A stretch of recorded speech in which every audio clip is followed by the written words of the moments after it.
Hey guys, how's it going? This is Jared again from R.R.G, Razaels Revenge Gaming, and just want to touch on a couple of subjects. Really, just one's a gripe, and the other two are kind of just like meh. One is being a solo guardian in Destiny 2, trying to I guess overcome the social wall hurdle there. Two would be the origins of Razaels Revenge Gaming, just the name. And three, touch a little bit on the Stadia launch and the whole digital revolution that's pretty much upon us right now. So I guess let's throw in with the gripe with Destiny 2. I've been playing Destiny for ever and a day. I was an alpha player. Used to have a dedicated group to play with, but they all just they fell off like a lot of people did, because of Destiny's grindiness and the social wall. And what I mean by social wall is having to have a dedicated group of people to run with in order to complete things or really experience the game and everything that it has to offer.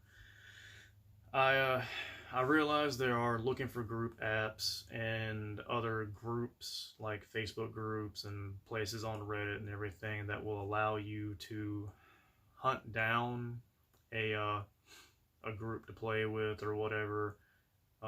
One, I don't like playing with randos.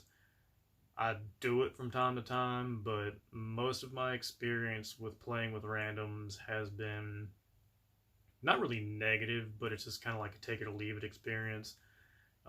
You might run something with them and then you never see them again, or all they do is scream into their mic about how they can't get their warlock to jump straight, or how they keep dying and they're not doing enough damage, or they're just, I don't know, man. You're insert random annoying gamer here, and it's generally not a good time. Not saying that there aren't diamonds in the rough there, but mostly not so much. My big gripe with Destiny right now is after the launch of Shadowkeep, you're at a 950 gear cap. It's like a soft gear cap. Once you hit 950, that's it. Your weekly rewards, your prime engrams, they just drop at 950. The only way to get anything higher than that is, from what I can tell, is to do activities that give you pinnacle gear.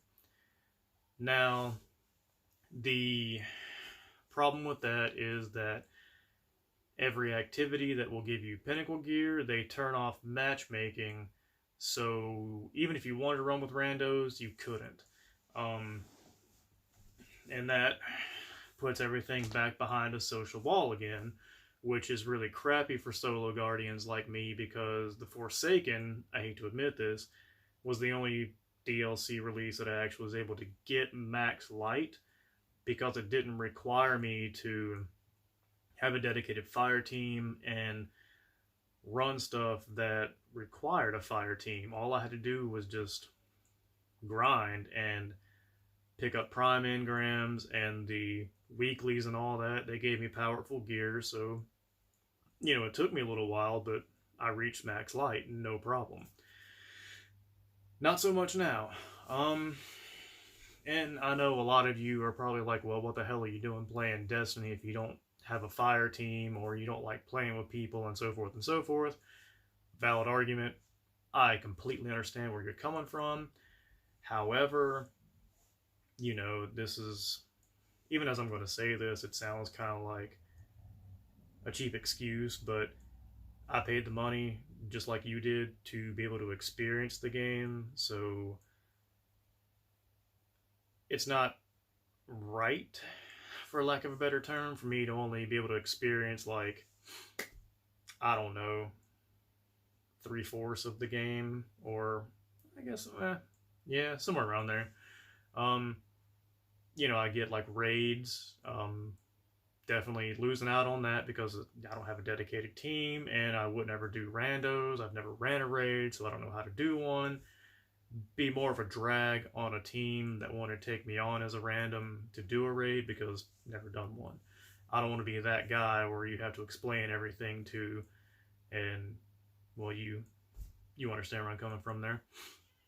But I don't really understand why they went back to that route. Because even games like WoW, you can reach max level just by playing the game, not having to do raids or team up or anything like that. I mean, it might take you a while, but you can do it. I don't really understand why they went back to it. I guess to make you experience everything that they've made for the game, which is cool. I get it, man. You put forth the time and effort into the game to make the content. You want people to enjoy the content, but not everyone wants to be forced to play a certain way. So, like I don't do Crucible, I don't do Gambit, I hate PvP. 36, dude, my reflexes, hand-eye coordination, all that is not what it used to be, so it ends up being more of like a what the fuck am I doing with my life playing this than actually enjoying it. So I kind of avoid it now. But yeah, it's just, I don't really know why Bungie went back to putting everything behind a social wall again. I guess it's really about it. Been kind of rolling around that in my noggin for the past 2 or 3 weeks with Destiny and everything. I mean, I maxed out the 100 level thing for the season pass. That was fun. It gave me something to grind for. But now that that's done, there's pretty much no reason for me to play anymore unless I just want to, grind for materials and everything, and that gets boring as hell pretty quick. So I guess I might be putting Destiny down for a while until it something happens, which I mean it should. There's no reason why Solo Guardian should always get the shaft when we want to play and level up just like everybody else, but just because we don't want to go together with a fire team or go to a raid or whatever shouldn't really shut us out of getting to max light level. But it should shut us out on specific gear and everything. I'm completely fine with that. If you don't put in the effort to get gear that's specific for like a raid or anything else they put on that, most of the events they put on are PvP, so and I miss out on some cool looking gear and stuff for that, but that's completely understandable. That's my bad. I don't do that stuff, so I shouldn't get it, but Solo Guardian should have a route to get max light level like everybody else, that used to be prime engrams and your weeklies and all, but like I said, once you hit that 950 level cap, that's all that drops from even the prime engrams and your weeklies is 950. So you're stuck, and it kind of makes doing weeklies useless. Even when you find a prime engram now, you're like, yay, I'm gonna break it down for materials. So yeah, that's like I said, it's been weighing on me for a little while. Just want to get it off my chest. Now the origin for the name, which I'm sure everyone's like, why is this dude calling his stuff Razaels Revenge Gaming? Well, that stems back to my younger years and D&D. I might have been, I don't know, 11 or 12 or whatever. Had a fighter, his name was Razael, and, just D&D campaign stuff with friends. He ended up dying. I forget how he ended up dying, but I needed to make another character, so I made another character, made a fighter again, and I didn't want to come up with another name, so I gave him a last name, and Razaels Revenge was the new character, and his backstory was, he was actually my older character's brother or something like that, or son. So I can't remember exactly, but anyways, he was taking revenge on what killed him and all that good. It was years upon years ago, but that's where the name comes from. I've always used Razael as a name for pretty much everything, so that name is a staple for me and my little D&D tabletop stuff life. But it just came to me to name my little brand that. I know it's a long mouthful to say and everything, but it is what it is, and I may change it one day, I may not, I don't know. I like it, so there's that. That hopefully answers questions about that if anyone was ever curious. But last but not least, trying to make this video under like 15 minutes or something. But the Stadia thing, dude, where to begin? I know that Google had their and it was highly anticipated. They were like, yay, we're into the gaming sphere and everything, but dude, not everyone is equipped for what Stadia had in mind. Not everyone has the infrastructure for that. We just got like 100 megabytes per second out this way a little while ago, and that's even slow compared to a lot of other places. And I think the Stadia just hits too small of a market right now. I guess that's the right word for me to use. And it's just, I don't know, that before its time, even though we are still in the digital revolution, it's still in its infancy. Not everyone has a reliable enough internet connection to do that, and not everyone has a reliable enough internet connection to do like Netflix or Hulu, for God's sake, let alone streaming video games. And then there's the stuff where, it doesn't actually stream in 4K, it overheats the Chromecast, you gotta buy all your games over again.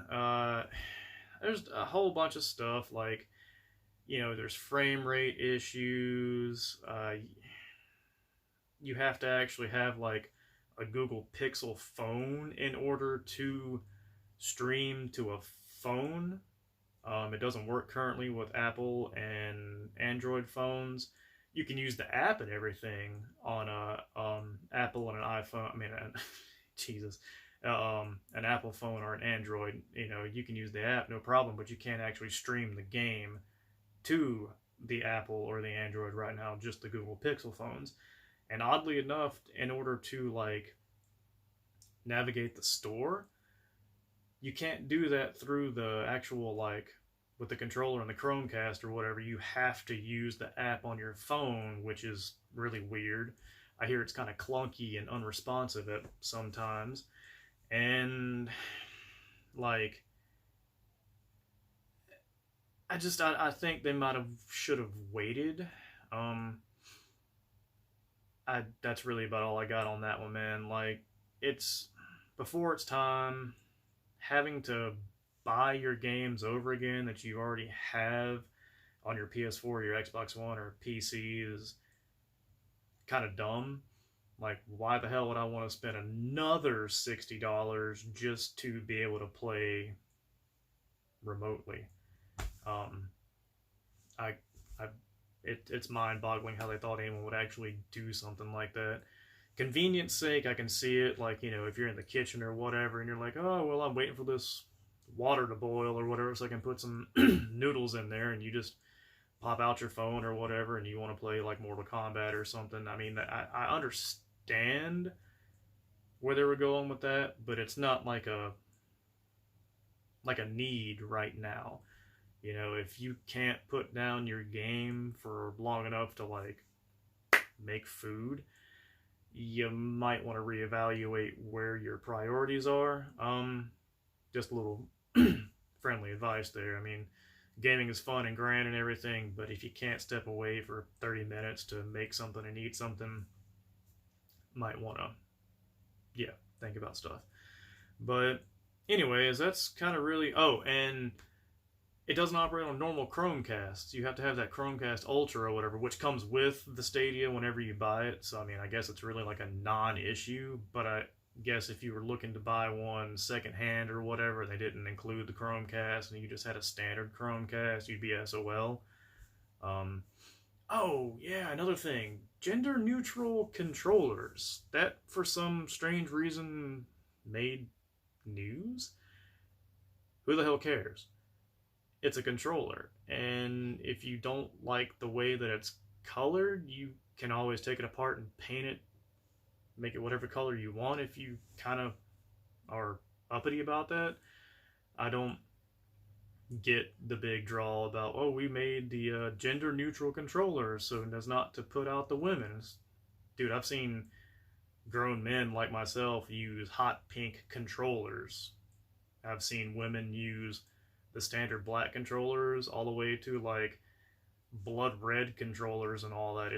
I don't think anyone really cares about what color controller they are using if it's the only controller they have to use. Thought that was kind of really weird that Google would make a big deal about that. I guess it's like a, weird virtue signal or something just to get more press around the Stadia and try to sell more units. But past that, dude, that's really about all I got. If you want to gripe at me for ragging on Destiny about that, or being a solo guardian, whining and crying about, not having a fire team and all, and not wanting to use the looking for group apps and all, I get it. Go for it, dude. Wouldn't be the first time, won't be the last time I've heard some crap about it. But, it is what it is, and you guys have a good one. Don't forget to follow me on, Twitter, Facebook, Minds. I'll leave links in the description and all to those. Don't forget to subscribe to the channel, and like I said in the other videos, I'm not going to pester you with daily uploads or anything like that. So it'll just be random stuff. If something big happens, I'll probably cover it, give my opinion on it. But luckily right now, most stuff in the gaming industry is pretty silent, except for that Rooster Teeth guy, getting arrested, and the alleged sexual situation, assault, whatever you want to call it. That's going on with, oh God, I can't remember right now. But anyways, look it up. You'll find it. It's still both of those people involved in that, as far as I'm concerned, they're grown people.